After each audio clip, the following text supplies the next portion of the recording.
at some point, we're all going to have to decide what our line in the sand is. This is just getting really bad. It's getting worse. Like, we're letting in all these criminals into our countries, open borders. I don't mind open borders, but could we vet some of these people, please? I feel sorry for Europe. I mean, it's insane. And then the southern U.S. But at least they have a strong constitution there. And Canada has open borders as well. I think it's because we're wide open and no one really pays attention. Who knows who's coming into our country? And then central bank digital currency, is that your line in the sand? Are you willing to be debanked and not be able to have a job because your paycheck has to be going through central bank digital currency? So what's our line in the sand? Apparently, though, for men, it's okay. Their line in the sand wasn't when all the girls get trafficked and raped and these grooming gangs. Can we not call them grooming gangs anymore? They're rape gangs. Okay?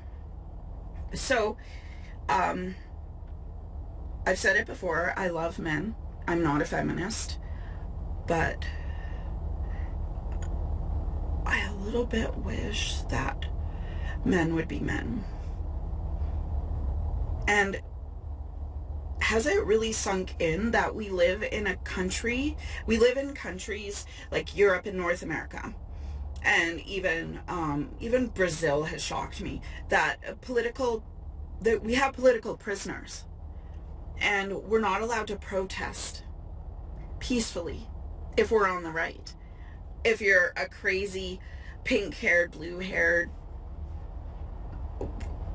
lunatic left-wing liberal, oh, you can, burn down the city, whatever, and that's fine.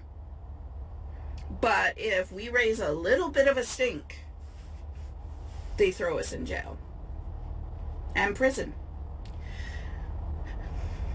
So, and it's really, and I'm saying this at myself, okay? That's why I'm making these videos now, because I felt like, okay, I gotta walk the walk somewhat. But we let people like Tommy Robinson hang out to dry. No one, on the day he was sent to prison, and he had all these supporters, why not surround him and say, you know what, you take Tommy, you're taking us. And I'm not saying that anyone should go against the law, because we should all bow to, the law and our government. Sarcasm, and obey everything that they tell us to do. Sarcasm. But I need you guys to read between the lines, because there's things we just can't say.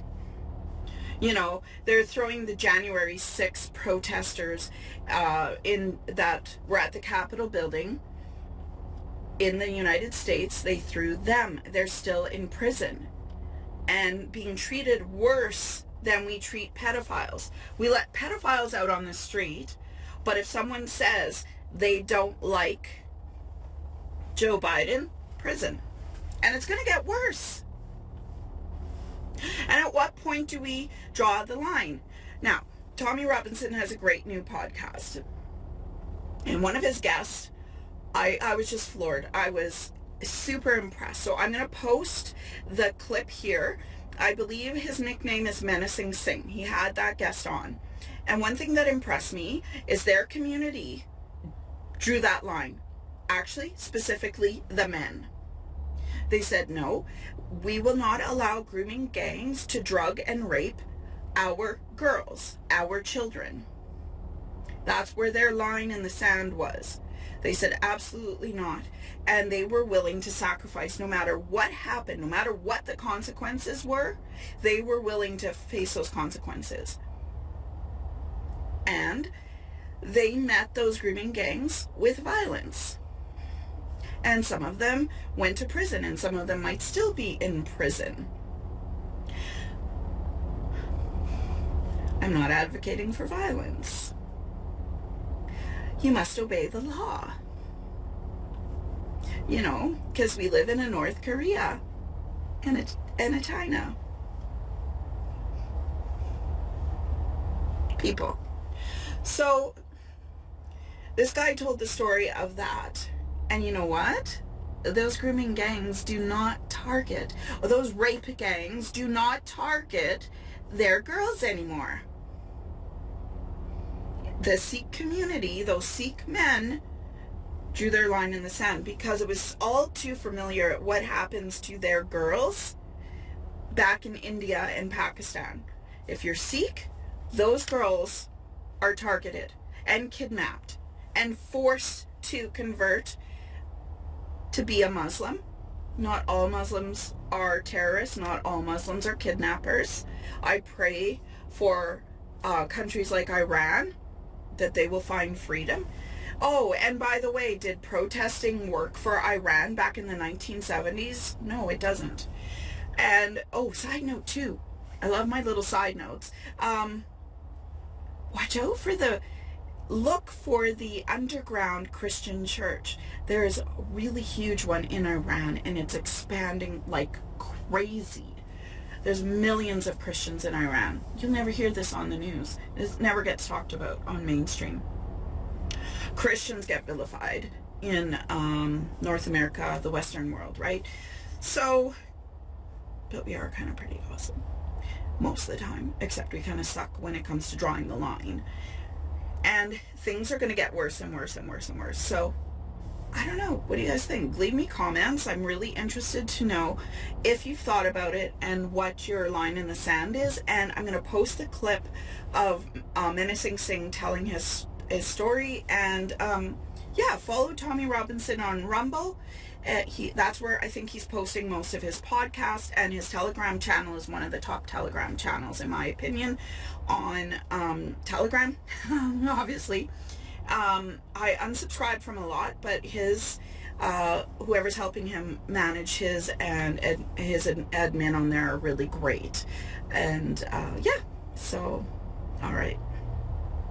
Be strong and be courageous. You have more in you than you know, especially when you pray to God. Miracles can happen, but you have to walk in that faith. All right? Okay. You can do this. Make sure you read between my lines, okay? Oh, I was going to sing you a song. Maybe next time I'll sing you a song. Yeah, I'm feeling shy today. Next time I might sing you a song, because last time I did. The Sikhs community, talk to me about their history with the grooming. Okay, so what basically happened, I mean, I do have family members that were around at that time and that were involved in certain organisations, because there's a correlation between the grooming of the English girls of this country and the grooming of the Sikh girls. Back in the day, Pakistani Muslims, like what they did in India, they went out to groom Sikh girls. It was like a badge of honour they could wear on themselves. They do it via manipulation, alcohol, drugs, by force, whatever. Because it was very hard for these young girls to turn around to their parents and admit what had happened to them as well, because of the sheer shame and the embarrassment of within the community. I mean, there's girls that are victims of grooming. We know people like Mohan Singh from Sikh Awareness Society. He's going to be at my wedding. You know, he helps a lot of these victims. Some of them had to move country. Families have moved country because of the shame of it. And really, and Mohan Singh, Sikh Awareness Society, don't just help Sikh girls. No, they help everybody. They help girls from all sorts of races and all sorts of backgrounds. Yeah. But what basically happened in this country, there was a grooming scandal against the Sikh girls, and it was the same situation as what happened with the white girls, where the police wouldn't actually go out of their way to arrest these people for the sake of, civil whatever. You know what I mean? They didn't want to look like they were racist, because it was predominantly Pakistani men that were grooming these girls. So what happened is the Sikhs took it in their own hands and started an organisation called Sher Punjab, which means Lions of Punjab. SP. Yeah. And they went out and they dealt with it as Sikhs are being told to deal with it, and they dealt with it violently. And it worked, because it stopped are girls being groomed and raped by Pakistani Muslims because they were in so much fear of the repercussions that would happen to them. So this was a national organisation that was This set is- up with volunteers from temples across the UK. It was set up by individuals from various Gurdwaras that liaise, because all Gurdwaras is a network of it. It's like a spider effect. This man will know this man. We keep very close-knit community. And it was set up by some strong, incredible individuals that didn't mind going to jail. Some people are still in jail for it. Didn't mind dying for it to protect their women, because that's, as men, in my eyes, that is the utmost, foremost important job of a man to do, to protect the women in your life. Children, wife, grandmother, mother, that's our first responsibility, to take care of your family. And they were willing to do what they had to do, and whatever they did, I'm completely proud of what they did. You know what I mean? I have no qualms against that.